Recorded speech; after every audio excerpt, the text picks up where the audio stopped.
What if Aokiji became Fleet Admiral? So what if Luffy became a Marine? Or Kaido came to a Marine fort? Or Robin wasn't the mummy that we all love? And what if Aokiji became the Fleet Admiral? Which is also the topic of discussion today. Now, these questions are very fun to think about, and every One Piece fan has thought about them at least once in their life. Aokiji. Let's talk a little about Aokiji, aka Kuzan, first. This guy is just like me. He's lazy, likes to travel alone, and is into women with big. He's as cool as he gets, and there is his devil fruit to complement his personality. The ice fruit. Not gonna lie, he might be just my favorite admiral, but, well, in the anime, he's now a part of the pirate crew of Blackbird. He's a walking package for girls, as he's probably at least 10 feet tall, has curly hair, and has that light-skinned stare to seal the deal. So, as I said before, what if he became the Fleet Admiral? Blackbeard Pirates. The first thing we can take out from here on the list is that he wouldn't have joined the Blackbeard Pirates if he had become a Fleet Admiral. So, all of the things that he has done until now wouldn't have happened, and fast forward to the God Valley incident, he also wouldn't be there to fight with Garp. Although Aokiji being there served as a blessing in disguise, because according to some sources, he iced the wounds Garp received. And if not for Aokiji, Garp would have probably been drinking tea with Roger. Although this act is yet to be confirmed, so don't get your hopes up. Clashes with Akainu. The real shit went down when Marineford happened. It was such a blow to both the Marines and the pirates that Sengoku decided that he ain't having none of this shit, and resigned from his position of Fleet Admiral. He wanted to spend the rest of his remaining life in peace and not fight the newer generation of pirates. Like, literally. Anyway, things got messy when Sengoku recommended Aokiji to be the Fleet Admiral, and upon hearing this news, Akainu was like, "Oh, hell no!" This disagreement led to them having a fight that took place in Punk Hazard. Apparently, the winner of the battle got to be the Fleet Admiral, who in our case was Akainu. It was such an intense fight that it changed the climate of the freaking island. Really want Oda to show us this fight, cause, man, was it something. Now imagine Aokiji wins the fight, and you see Akainu packing his bags and leaving the Marines. Similar to what Aokiji did when he lost actually. With Aokiji as the Fleet Admiral, I probably think that it would be easier to get in as a Navy recruit than it is with Akainu in charge.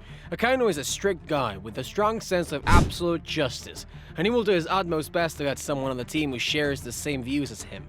I also think that the appointment of Ryokugyu wouldn't have been made if Aokiji was the Fleet Admiral, because now we all have seen how ruthless Ryokugyu was when he visited Wano, and he even disregarded the commands of Akainu, like, who's got the balls to do that? This guy, definitely. The reason for him not being selected with Aokiji in control is very simple. Ryokugyu is a crazy, lunatic person and goes against the beliefs of Aokiji. The belief in question, remember the events of Ohara? Yes, the time when Akainu loaded all the women, children, and men into a ship and blew it up? The reaction Aokiji gave then was very clear, as he didn't agree with what Akainu did as a part of his so-called justice. Seriously though, you are ordered to eradicate someone just because they are researching about history which, for some reason, you don't want them to know. Then one guy steps up and says, "Yes, my lord, I'll go," and blow them up. And Aokiji was purely against this idea of justice. This was also one reason why he couldn't just let Akainu be the Fleet Admiral and fought him at Punk Hazard.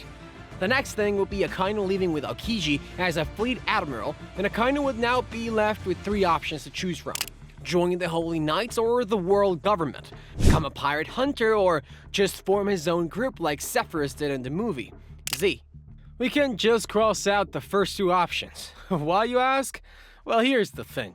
Firstly, he won't be joining the Holy Knights or the government because, being a free man, his ego wouldn't allow him to follow the orders of others. He's following orders from the Gorosei, and the higher-ups control him. Shut up! Recall the time when Dressrosa was starting and the world government meddled with the news just to favor Doflamingo? Akainu was disgusted by this and went to the Gorosei to inquire about the shit they just pulled off, to which the Gorosei responded by reminding Akainu of his place. He even is a Fleet Admiral. It's just like as the saying goes, there's always a bigger fish. So, this option is a no-no. The next one is being a pirate hunter. Come on now. Do you guys seriously think that he's the type to venture alone hunting for pirates? No. He knows his limitations, and will probably get his ass handed to him if he ever decides to give Yonkos a visit. Also, I kinda get the vibe that he loves to have control over people and make them follow him, and there goes another one out of the list. The last and the most probable option will be forming your own group whose ideas are fueled and influenced by a kind of strong sense of absolute justice. He'll go on and recruit strong and worthy people to be a part of this group, and if they disagree, he'll simply just kill them. That's the kind of guy we're talking about here. Or he could go Akatsuki style and beat people into joining his group. Don't forget that if this group is to be formed, it could be one of the most lethal groups in One Piece. One Akainu is hard to handle. Imagine handling hundreds.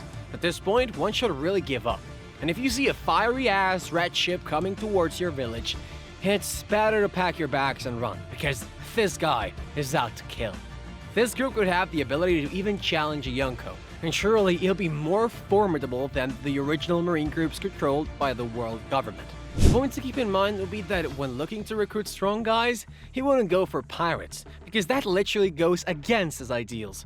He has a very strong sense of justice and was born with the goal of eradicating pirates from the face of this planet. He would probably go to great lengths to achieve this. Aokiji's attitude.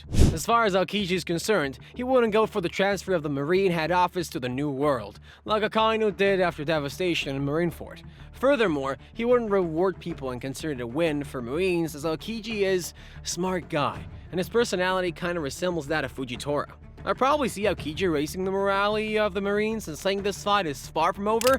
We still got Gear 5 Luffy to deal with if he ever wanna come and take revenge for Ace. That's probably not gonna happen, but what goes in thinking, right? Opposite to a kind of straight-up approach to things, Aokiji would go more of something we call tactical. He's smooth with ladies for sure, but can be even smoother when he wants to infiltrate the enemy territories. He could go on to get information about Yonko territories and is more likely of a guy to rely on Cypher Paul. Also, I think that Aokiji would go for Yonkos like Blackbird, Kaido, and Big Mom if they were not dead. First, because boy, if they got their hands on the One Piece, you're finally about to say adios to this world. Luffy, on the other hand, is a nice guy, whereas Shanks is still a walking mystery. But he's Shanks, you know, he saved Luffy. He's also nice, as far as we know. Aokiji is a sensible guy, and he can't have evil pirates showing their sense of justice to the whole world. Oh, and while we are busy creating our parallel universe, note that Smoker kinda dies in this world, and we would have missed out on a cold entry by Aokiji. With him being at the top Marine position, he wouldn't be roaming the seas on his cycle like he used to do, and well, if you're like Smoker and hate nice guy deaths, this universe might not be for you. While things would have been better with him of being a Fleet Admiral and all, I don't think they're as bad with him not being one. As for the time in Dressrosa, upon reaching the Ark's end, we saw Fujitora bowing down in front of the local people and asking for forgiveness. This was something that had never been seen before, and the way I kinda reacted to this was as usual. He blamed Fujitora for ruining the image of Marines and whatnot, whereas if this was Aokiji, he would have probably been with Fujitora on this one, although he wouldn't let Fujitora go without some sort of punishment. But it would be because of the pressure from the Gorosei and not by his own choice.